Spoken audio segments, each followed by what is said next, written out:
Hi. Kubera பூஜையை நான் எப்படி எளிய முறையில் செஞ்சேன் அப்படிங்கிறத பற்றி தான் நான் ஷேர் பண்ண போகிறேன். இந்த பூஜையை இதுக்கு முன்னாடி நான் செஞ்சதே கிடையாது. இந்த பூஜையை பற்றி எனக்கு ஒரு அக்கா சொன்னாங்க. அவங்களுடைய ஸ்டோரியை கேட்டு நான் இன்ஸ்பயர் ஆகி தான் இதை நான் செய்யவே ஸ்டார்ட் பண்ணேன்.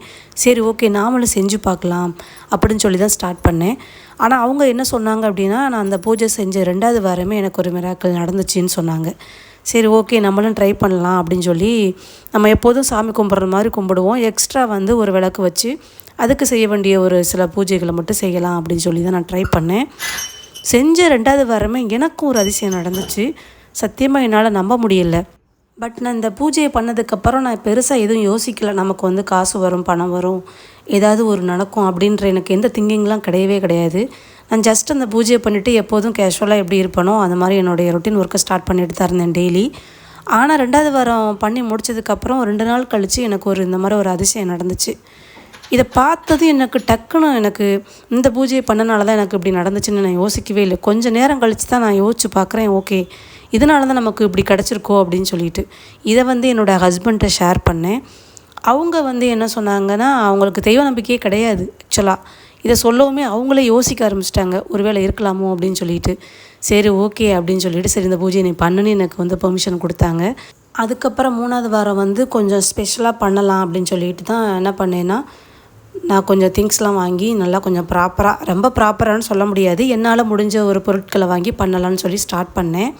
ஆனால் இதை நம்ம யூடியூப்பில் நிறையா சர்ச் பண்ணோம் அப்படின்னா நிறையா விஷயங்கள் சொல்கிறாங்க. குபேர பூஜை இந்த மாதிரி பண்ணணும், அந்த மாதிரி பண்ணணும், எந்திரம் வச்சு பண்ணணும், சிலை வச்சு பண்ணணும், அதுக்கான குபேர விளக்கு வச்சு பண்ணணும்லாம் சொன்னாங்க.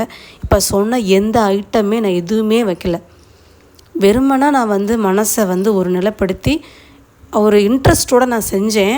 அதுக்கான பலனாக என்னென்னு எனக்கு தெரியலை. உண்மையிலே எனக்கு 2வது வாரத்திலே அந்த அதிசயம் நடந்துச்சு. அதுக்கப்புறம் நல்லா நான் ஸ்ட்ராங்காக நம்ப ஆரம்பித்து, ஓகே, நம்ம இதை டெய்லி பண்ண முடியலனா கூட வாரத்தில் 1 நாள் மட்டும் செய்யலாம் அப்படின்னு சொல்லி தான் நான் ஸ்டார்ட் பண்ணேன். ஆனால் குபேர பூஜை வியாழக்கிழமை தான் செய்யணும்னு சொன்னாங்க. பட் எனக்கு இதுக்கான டீட்டெயிலாம் தெரியாது. நான் சர்ச் பண்ணியும் பார்க்கல. அந்த அக்கா சொன்னதை வச்சு தான் நான் செய்யவே ஆரம்பித்தேன். அதுக்கப்புறம் தான் எனக்கு தெரியும் குபேர பூஜை வியாழக்கிழமை தான் செய்யணும்னு சொல்லிட்டு. பட் நான் செஞ்ச அந்த 2 வாரமே வெள்ளிக்கிழமை தான் செஞ்சேன். எப்போ செஞ்சேன்னு பார்த்தீங்கன்னா 5 to 6 மணி அந்த டைமில் தான் ஸ்டார்ட் பண்ணேன். ஏன்னா அந்த டைமில் தான் குரு ஹோரை ஸ்டார்ட் ஆகும்.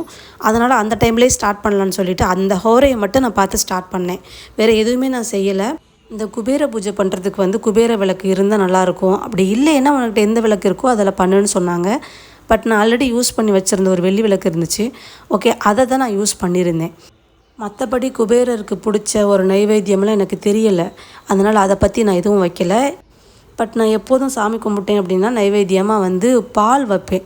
அதை மட்டும் நான் வச்சுட்டு, அப்புறம் அவங்க சொன்ன ப்ராசஸ் படி ஒரு தட்டில் பச்சரிசியை கொட்டி அதில் ஸ்ரீன்னு எழுதி அந்த விளக்கை வச்சுட்டு, 5 ரூபா காயின் கிடச்சிது அப்படின்னா அந்த 5 ரூபா காயினை வச்சு கும்பிடு அப்படின்னு சொன்னாங்க.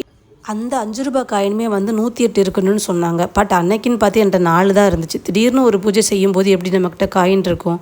சரி, அதை போய் ஒரு காசு கொடுத்து நம்ம சேஞ்ச் வாங்கிட்டு 108 வச்சு கும்பிடலாம் அப்படின்னு தோணுச்சு. பட் செய்ய வேணாம், இந்த பூஜையை செய்வோம், செய்ய நமக்கு காயின் சேரட்டும், அதை வச்சு நம்ம கும்பிடுவோம், இருக்கிறத வச்சு நம்ம ஃபஸ்ட்டு ஸ்டார்ட் பண்ணுவோன்னு சொல்லிவிட்டு என்கிட்ட 4 காயின் தான் இருந்துச்சு. அதை வச்சு தான் நான் பூஜையை ஸ்டார்ட் பண்ணேன்.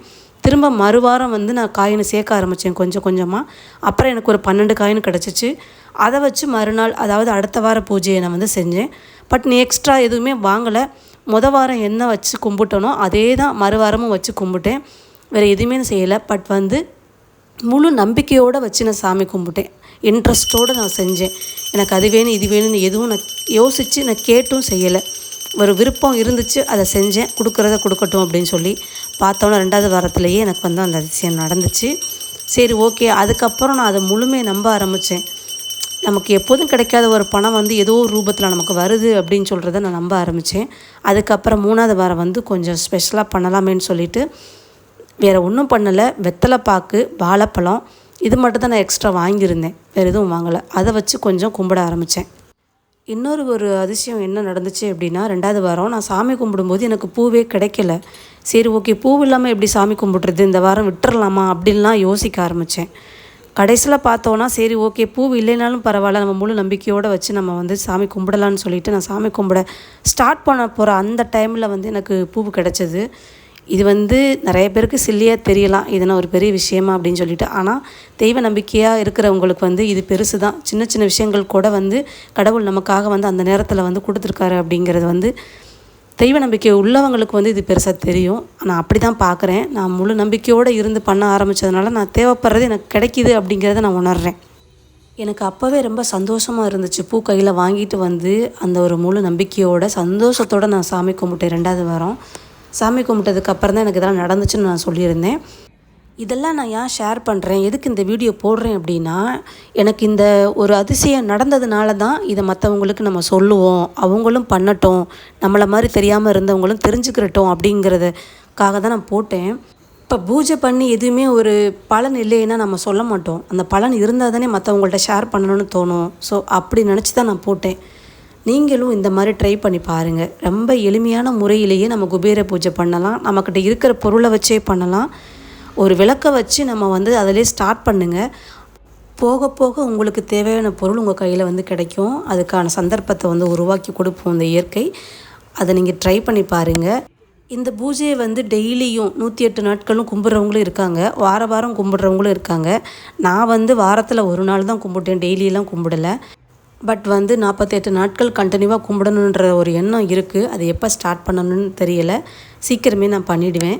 நீங்களும் செஞ்சு பாருங்கள். அப்படி செஞ்சு பார்த்துருந்தீங்கன்னா நீங்கள் என்ன எக்ஸ்பீரியன்ஸ் பண்ணீங்க, உங்களுக்கு எதுவும் மிராக்கல் நடந்துச்சா அப்படிங்கிறத பற்றி எனக்கு கமெண்ட்டில் பண்ணுங்கள். மீண்டும் ஒரு வீடியோவில் சந்திக்கலாம். நன்றி.